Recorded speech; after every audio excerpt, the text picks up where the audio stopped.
Sinisterism is about finding the primal aspects of the left-hand path, primal in history, primal in the psyche, thus obtaining truth. Thomas Leroy.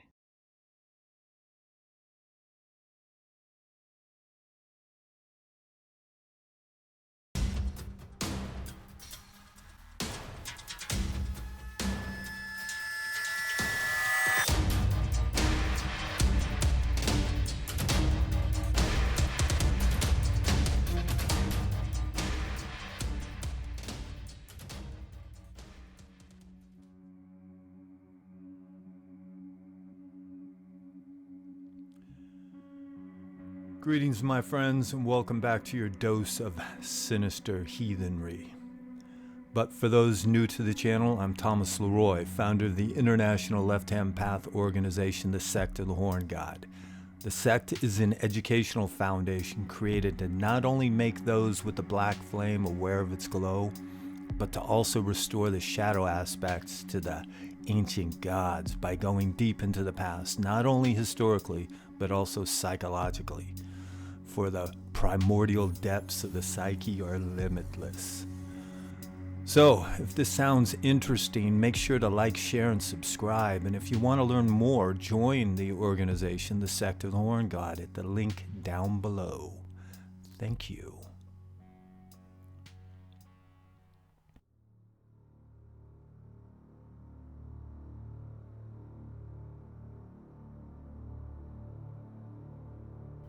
Besides being practitioners of black magic who are into all things dark, we on the left-hand path are at our core outsiders. And that outsider status should be one we relish and one that comes naturally to us. Our antinomianism shouldn't be in response to anything. I'm not on the left-hand path because I want to show how angry I am at the right-hand path. Get what I'm saying? It would be like seducing my ex's best friend to get back at my ex. My motivation would be one of vengeance rather than sincerity. That would mean I'm still not fully over her and she retains a measure of control.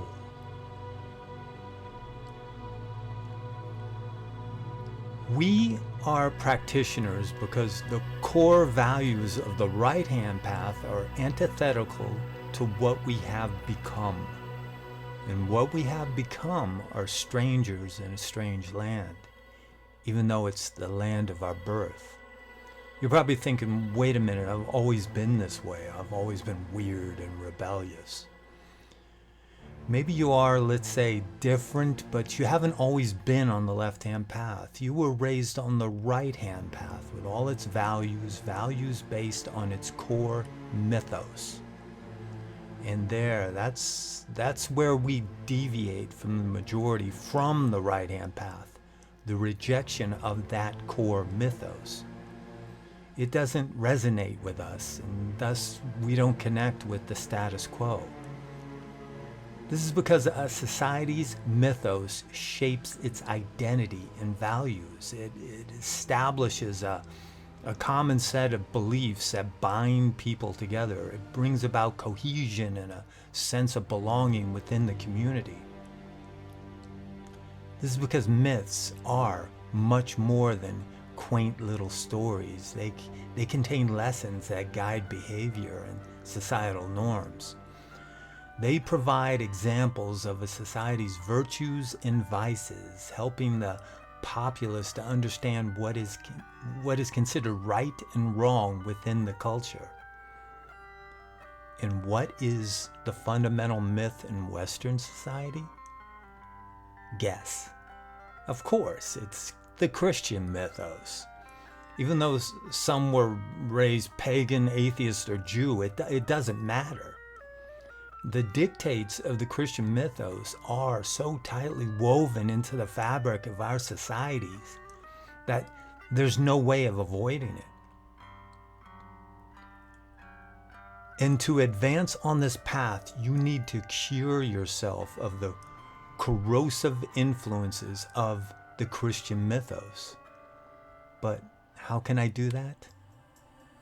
You do it by going back in time. I'm talking history, going back to before the Christian influence into what was at the foundation of those ancient cultures. The Christianization of Europe profoundly impacted the societies of our ancestors. As the church violently suppressed pagan practices, knowledge of many ancient gods faded or were transformed, becoming part of local folk tales at best, or they were reinterpreted as demons at worst. But even with the decline of active worship, the influence of the gods persisted in cultural practices, languages, symbols. I think we all know that many Christian holidays were superimposed upon earlier pagan festivals, for example, like All Saints' Day and Christmas.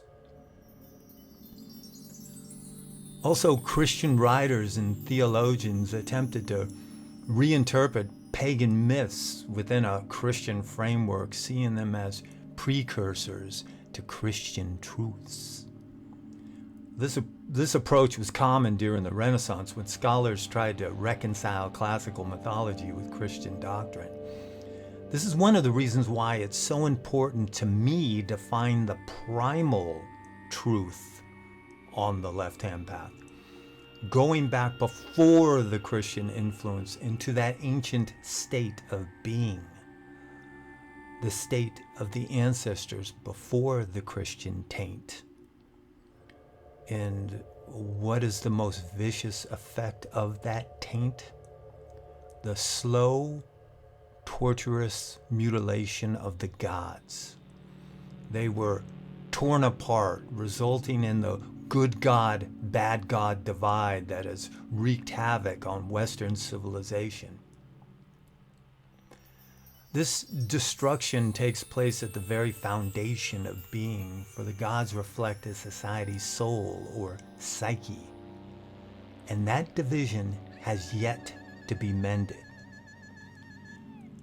This pertains to not only society, but the individual as well. The idea that the gods are reflections of the human psyche is not revelatory.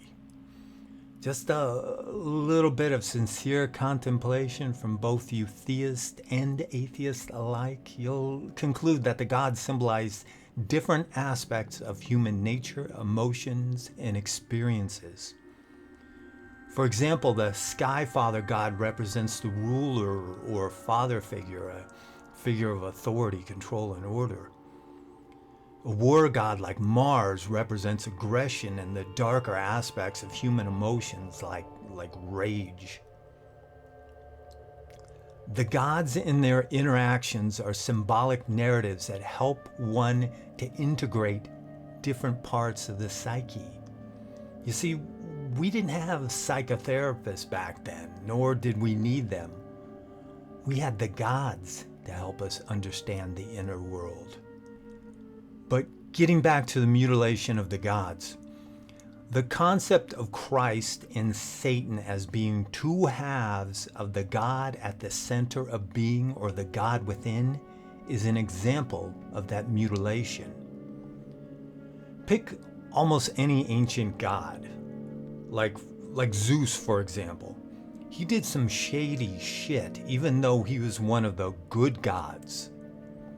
The truth is, there was a dualistic nature of good and evil in that singular divine entity. But with the influence of Zoroastrianism, cosmic dualism, the concept of the good God, bad God, began. This idea impacted the Abrahamic religions, leading to, within Christianity, the Christ-Satan idea. This interpretation acknowledges the complexity of morality, suggesting that absolute good or evil cannot exist independently, but part of a singular, comprehensive reality. therein lies the problem. What if they, Christ, Satan, reflect the duality of all divine entities, all gods? Because what happened in the greater Christian psychological perspective is all gods were shoved into a singular God, Yahweh of the Old Testament, and then divided into two in the New Testament. This occurred within the lower reaches of the psyches of the inhabitants of the lands occupied by the Abrahamist forces. And with this dualistic perspective, a buffer was created between the Christ aspect, the light, and the satanic, the dark, resulting in the soul of the Western world lacking wholeness. Some, though, have either consciously or unconsciously experienced that sensation of a lack of wholeness over the years and dared to do something about it. In the modern world, Jungian psychology emphasizes integrating both light and dark aspects to achieve wholeness. But psychology is a fairly new science, so what could someone of the past who lived under the Christian influence do to remedy this situation? Black magic was or is one way, for it does more than elevate the demons.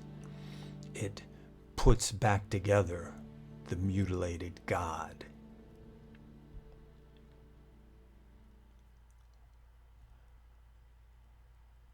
So, in conclusion, my friends, if you want to achieve balance in your soul, heal the mutilated God within.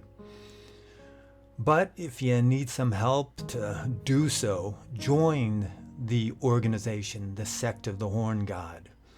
We're a real-world left-hand path educational foundation with real-world answers. Until next time.